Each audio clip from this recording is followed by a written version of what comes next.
Wir wollten in diesem Video einmal unseren Wasserfilter vorstellen. Das ist dieses Ding hier. Und wir finden den total praktisch, nicht nur wenn man im Bus lebt, sondern auch wenn man wandern geht oder halt alles irgendwie, um halt irgendwie an Trinkwasser zu kommen. Wir hatten halt das Problem, dass wir in Indien angekommen sind und wir haben in Nordindien irgendwie kein gefiltertes Wasser bekommen und wir haben auch keine großen Kanister oder so bekommen und mussten uns dann die ersten Tage wirklich immer Wasserflaschen kaufen, immer 1 Liter Flaschen.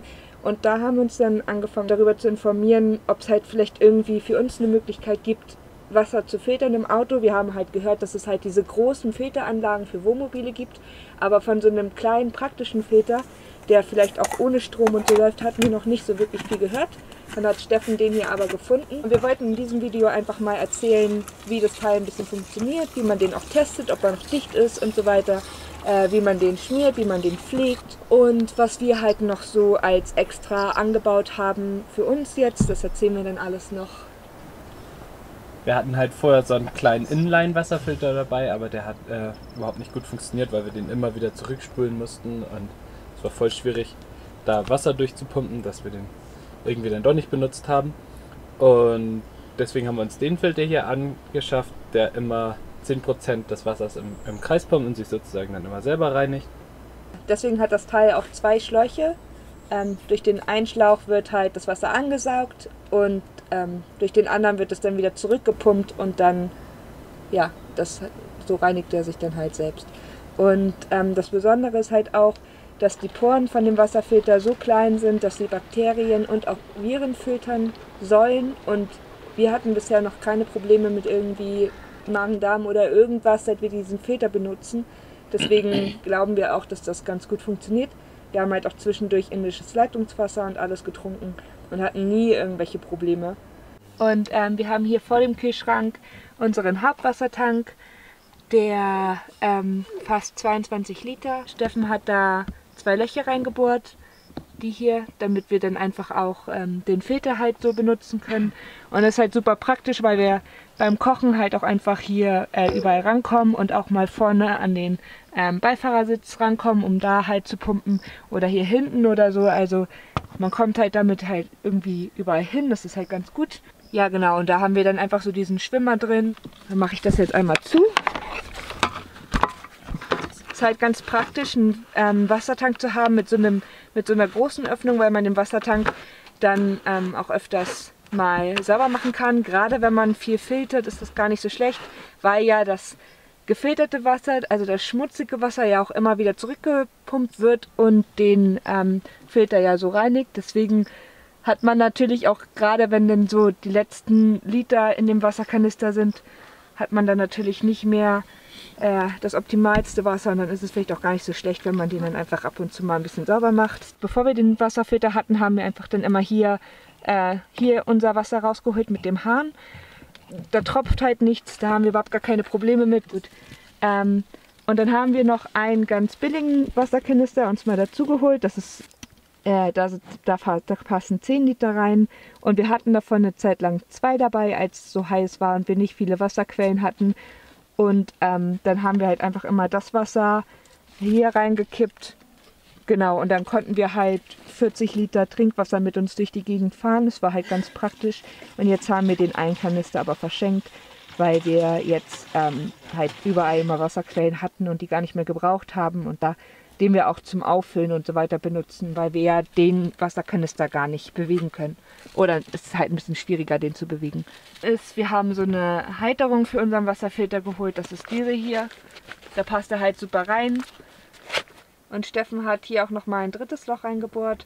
Das geht hier einfach einmal so rum und dann ist das halt so ein Entlüftungsloch einfach. Und damit das Wasser da nicht andauernd rausschwappt, hat er halt hier so einen Schlauch reingebaut. Der Filter soll 10.000 Liter filtern. Waren das 10.000? Genau, bei Wasser mittlerer Qualität. Und wir versuchen halt immer möglichst reines Wasser zu bekommen. Das klappt halt nicht immer, aber meistens. 2 Sachen haben uns an dem Filter gestört. Das erste, was uns gestört hat, ist, wir können den halt unten hier einfach direkt an diese Flaschen anschließen. Das hat uns nicht gestört, das finden wir ganz cool. Das ist ganz praktisch. Aber das Problem ist, wenn man den festschraubt, die Flasche, dann kann man diesen Filter hier komplett da drin, und dann kann man den halt ganz einfach zu fest drehen. Und wenn man den zu fest dreht, dann ist er halt undicht. Und der rastet auch nicht in eine Stelle, sondern du musst den dann halt wieder ein bisschen lose schrauben. Und dann, wenn er zu lose ist, ist er undicht. Und wenn er zu fest ist, ist er auch undicht. Das ist ein bisschen... Also als uns das erste Mal passiert ist, haben wir halt gedacht, oh nein, jetzt ist unser Filter schon kaputt. Dabei haben wir damit doch erst irgendwie, den haben wir doch erst seit 2 Wochen. Aber dann hat halt Steffen das nochmal, dann hat Steffen noch mal ein bisschen rumprobiert und dann haben wir halt rausgefunden, dass man den einfach selbst auch ein bisschen nochmal lose drehen kann und dann war der irgendwie wieder dicht. Also man darf den halt nicht bombenfest drehen, sondern da muss so ein bisschen lose sein.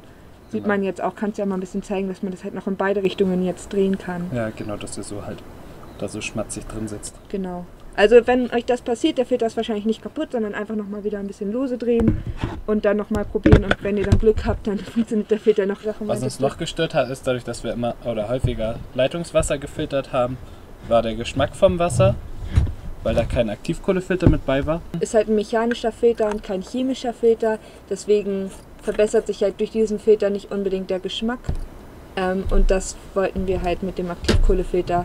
Genau, deswegen wollten wir noch einen Aktivkohlefilter hinzufügen und da haben wir uns einen Aktivkohlefilter gebaut, der hier unten einfach dran passt, den wir dann hier ranschrauben können und danach können wir auch ganz normal wieder den Verschluss benutzen, damit uns das Auto nicht voll tropft und wir können halt immer noch die Flaschen dran machen. Also der Filter funktioniert so super, der Aktivkohlefilter, aber es wäre halt cool gewesen, wenn man vielleicht was da auch gleich hätte zu kaufen können. Vielleicht gibt es das auch und wir haben es einfach nicht gefunden. Aber Steffen sagt, es gibt es nicht. Und deswegen haben wir uns halt dann einen Aktivkohlefilter gebaut, der halt direkt auf den Filter und auf die Flaschen passt. Und jetzt ist es halt auch voll cool. Passt, ja. Aber also wäre halt einfacher gewesen, wenn man halt genau, wenn man halt was gehabt hätte, was auch dafür richtig gemacht ist. Wir haben uns dann einen Universal-Aktivkohlefilter gekauft. Leider hat der nicht richtig auf den Filter gepasst und man konnte auch die Flaschen nicht mehr ranschrauben. Und dann haben wir einfach um diesen Aktivkohlefilter ein bisschen was drumherum gebaut und sind jetzt am Ende eigentlich ganz zufrieden damit.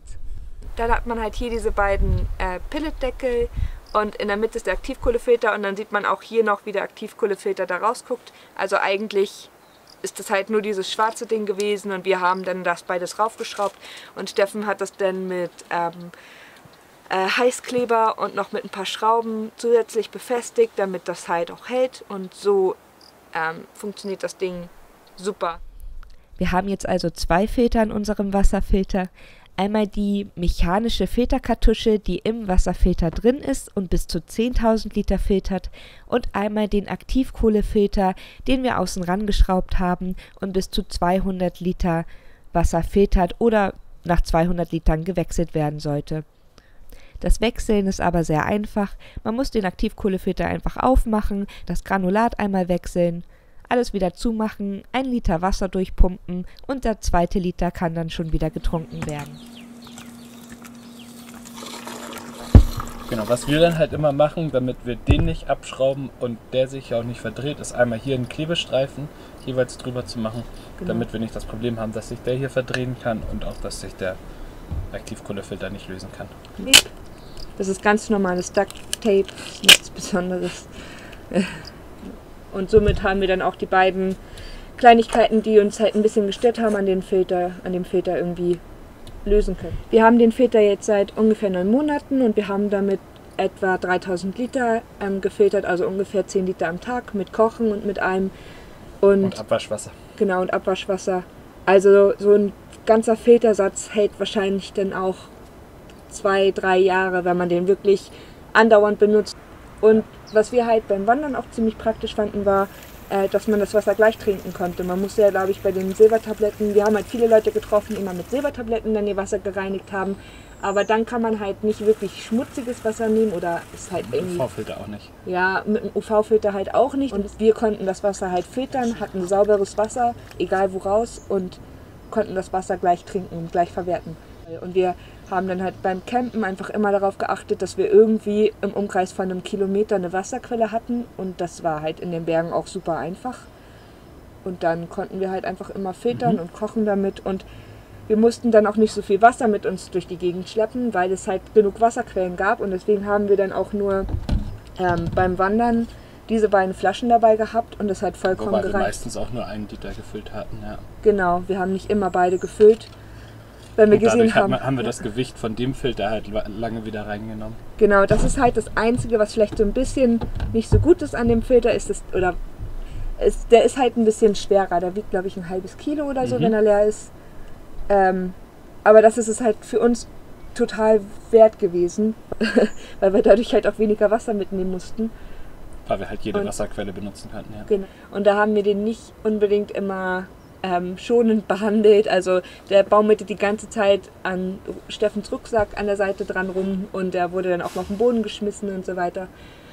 Und wir waren dann auch einmal auf 4200 Meter Höhe campen und da war am nächsten Morgen dann alles gefroren und auch der Wasserfilter halt so ein bisschen, also der war halt im Vorzelt drin und wir hatten dann halt auch ein bisschen Angst, dass da vielleicht drin irgendwas kaputt gegangen ist oder so. Aber die sagen halt auch, dass der gefrier- und schockfest ist und bei uns funktioniert der jetzt halt auch immer noch. Und man kann auch prüfen, ob der noch dicht ist, beziehungsweise ob da irgendwas drin kaputt gegangen ist. Das haben wir dann zum Beispiel gemacht, nachdem der Filter ein bisschen eingefroren war. Wir schrauben den Aktivkohlefilter wieder ab. Dann haben wir hier unseren Filter. Dann muss das hier, muss nicht ab, ne? Kann auch dran bleiben. Irgendwie machst du ab. Brauchen wir eine Wasserflasche. Und diese hier, Die voll ist? also halb voll. Ein ungefähr. Drittel, ja. Ein Drittel jetzt. Dann wird der hier rauf. Oh, jetzt haben wir den Aktivkohlefilter abgemacht und die beiden Wasseranschlüsse abgemacht. Jetzt muss man das Ganze umdrehen und jetzt sollte aus dem Ausgangsloch der ganze Wasser, was hier drin ist, einmal entweichen, wenn wir pumpen. Und ja, das dauert dann ein bisschen. Dass hier der Wasserstand langsam nach unten geht.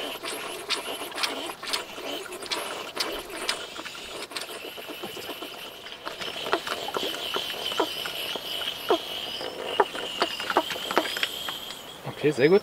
Jetzt haben wir da nur noch Luft drin in der Filterkartusche. Und jetzt hält man das Ausgangsloch zu, um die ganze Filterkartusche aufzupumpen und dann zu gucken, ob Luft durch die Kartusche durchgehen kann und dann, um dann nach oben zu gehen. Und dafür halten wir das Loch gut zu und pumpen 10 Hiebe. 1, 2, 3, 4, 5, 6, 7, 8, 9, 10. Und jetzt müssen wir 30 Sekunden abwarten. Haben wir schon 30 Sekunden? Wenn jetzt hier oben Luftbläschen immer weiter rauskommen, dann wäre das Teil undicht. Aber bei uns ist er noch dicht. Schön sauber. Mhm.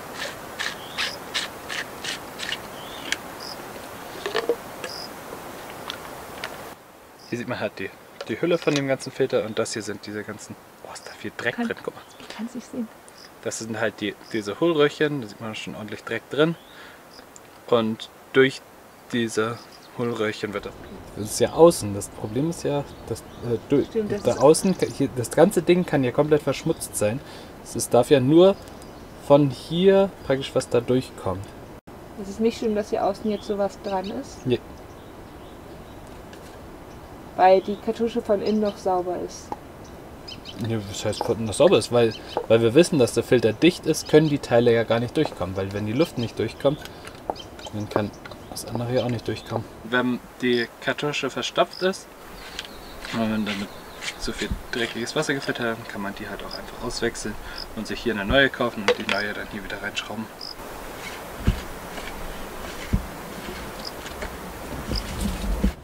Und wenn man merkt, dass der anfängt undicht zu werden, hier hinten an den Stellen, beziehungsweise wenn der schwierig zu pumpen geht, dann schmieren wir die ganzen Dichtungen mit Silikon ein. Und das haben wir bis jetzt zweimal in 9 Monaten gemacht. Und wir haben den Wasserfilter und dann haben wir 2 Wasserflaschen und mit denen kommen wir auch komplett aus. Das sind einmal 1,5 Liter und einmal 1 Liter.